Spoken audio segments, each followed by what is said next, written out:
dingin gitu.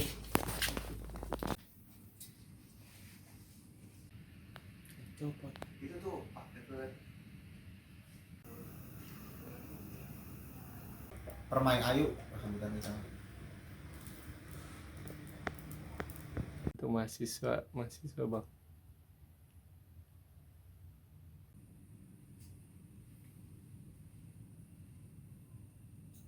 Lantai 2 juga.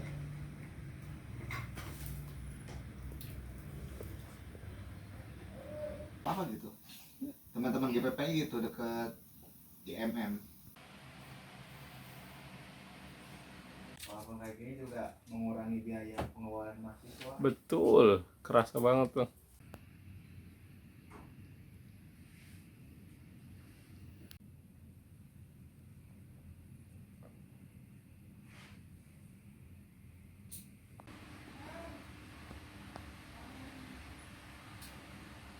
Baik, semuanya, selamat siang menjelang sore. Ini adalah video keadaan dari bangunan rumah singgah terkini atau bisa kita sebut sebagai asrama mahasiswa asal Karawang yang berkuliah di Jakarta, yang bertempat tinggal di Ciputat, Tangerang Selatan. Bisa kita lihat kondisinya sangat memprihatinkan memang. Ini bisa dilihat menggunakan sanyo dengan sumur, walaupun memang kerap kehabisan air karena di rumah sekitarnya adalah menggunakan jet pump. Nah, rumah ini sudah menjadi aset daerah atas nama pemerintah Kabupaten Karawang.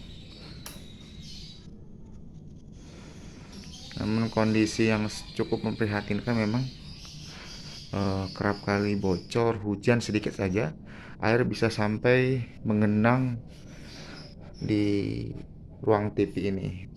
Terdapat 2 kamar. Nah, ini kamar yang pertama.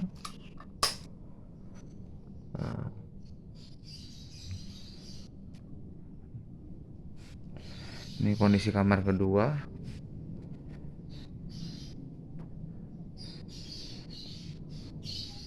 Kemudian ini ada dapur dan WC. Nah, memang WC atau kamar mandi ini sudah pernah roboh, ambruk, dan para penghuni asrama ini atau mahasiswa-mahasiswa di sini ikut patungan untuk membangun kembali, membeli bahan-bahan bangunan untuk digunakan sebagai bahan dasar pembangunan WC yang sempat roboh. Nah, ini juga kemarin sempat ambruk. Nah, ini adalah kamar dapurnya. Memang sangat acak-acakan ya, bila dibandingkan dengan asrama mahasiswa dari kabupaten-kabupaten sekitar Karawang seperti Indramayu, Majalengka, dan Cirebon. Kondisi asrama mahasiswa Karawang ini yang paling memprihatinkan, dan saya rasa udah tidak layak huni. Baru semen di tahun 2002 itu.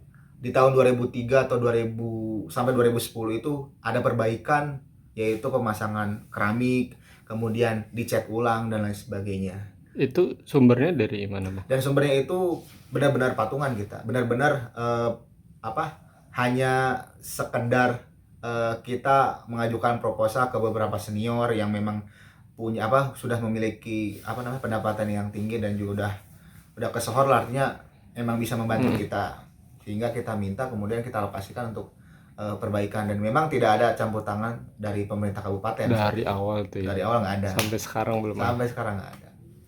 Oke bang, ironinya bang, kan Secret kan biasa jadi tempat kumpul juga teman-teman primordial yang lain gitu. Atau memang cuma sekretariat ini yang memang tidak dapat perhatian dari tempat asal mereka gitu? Perlu saya garis bawahi ya, karena kita menyebut sekretariat kita ini nggak sebagai asrama atau tentu untuk perawatan sekretariat. Memang ada perhatian Ada ya, perhatian lah gitu. Nah, saya juga ragu untuk menyampaikan ini, tapi memang sampai saat ini Karawang ini, base camp Karawang ini belum sekalipun mendapatkan bantuan renovasi, bantuan perawatan dari pemerintah kabupaten gitu. Terkait bantuan itu diterima juga oleh organisasi pemuda yang ada di Karawang lain juga saya kurang tahu gitu. Yang jelas satu-satunya aset daerah yang dimiliki Karawang di luar Karawang cuman ini aja. Oh, cuma Cuma di Ciputat gitu. Yang kemudian dijadikan sebagai tempat tinggal, tempat asrama, tempat base campnya mahasiswa Karawang yang kuliah di Jakarta dan sekitar. Kira-kira gitu.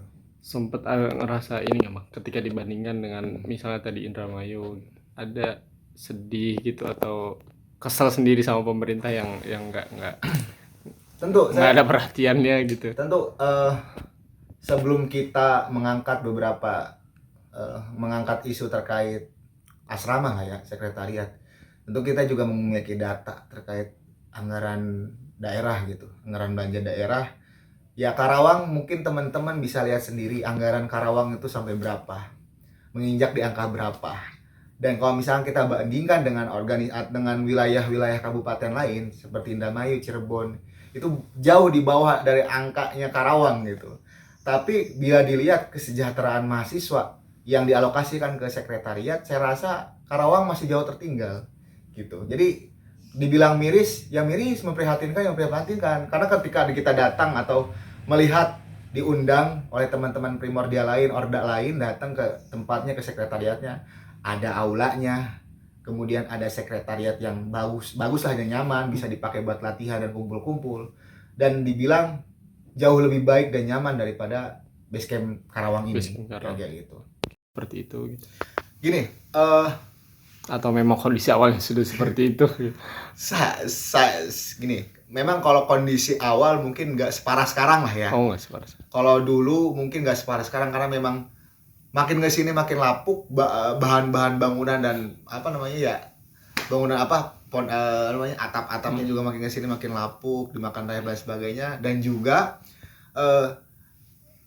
intensitas atau jumlah dari mahasiswa yang datang ke Karawang makin banyak, datang ke Jakarta makin banyak, dan rata-rata memang tempat tumpuan awal itu mereka di sini rata-rata. Mau itu perempuan mau itu cowok. Dulu kita punya asrama putri dulu, itu juga dikontrak awalnya. Jadi yang putri itu ngontrak, yang cowok netap di sini. Dan itu anggaran untuk bayaran per bulannya itu dari uang kas KMIK gitu awalnya.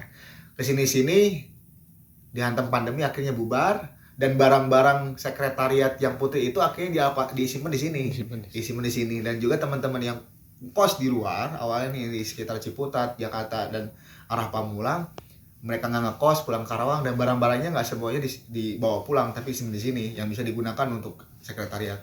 Akhirnya jumlah makin banyak. Kondisinya seperti ini, ya daripada dibuang gimana, akhirnya kita sebisa mungkin nyimpen kan barang di sini sih sampai ke atas kan, sampai ke langit-langit. Teman-teman mungkin bisa lihat sampai ke langit-langit bantal dan kasur dan perabotan lainnya. Karena memang kondisinya seperti ini, mahasiswa menggantungkan dirinya untuk bisa setidaknya hidup di Jakarta, tidak terlalu mengeluarkan biaya, akhirnya kan kondisinya makin memprihatinkan. Kalau teman-teman lihat di dapur itu banyak buku dan juga lemari-lemari yang sudah tidak terpakai, tapi kita simpan untuk perabotan seperti kayak gas yang sudah nggak terpakai, kemudian kayak sepatu-sepatu yang masih bisa dipakai, kita simpan di situ. Karena kalau dibuang juga ada yang milik, ada yang punyanya, tapi kalau misalkan kita simpan juga kita bingung. Akhirnya udah simpan aja dulu, nggak apa-apa. Digigilan berit juga kan, ya kan gitu. Akhirnya kondisinya makin memprihatinkan gitu. Yang di sini tinggal ada berapa orang?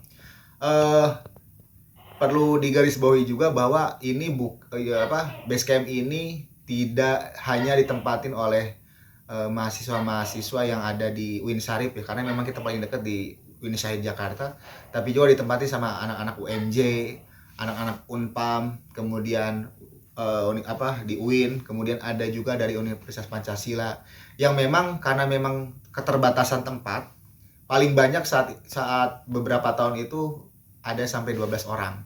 Tapi karena memang posisinya base campnya makin kesini makin ya memprihatinkan dengan kondisi seperti ini, akhirnya jumlah yang menetap itu hanya 7 orang. 7 orang. UMJ, kemudian dari Unpam dan dari UIN Jakarta kebanyakan.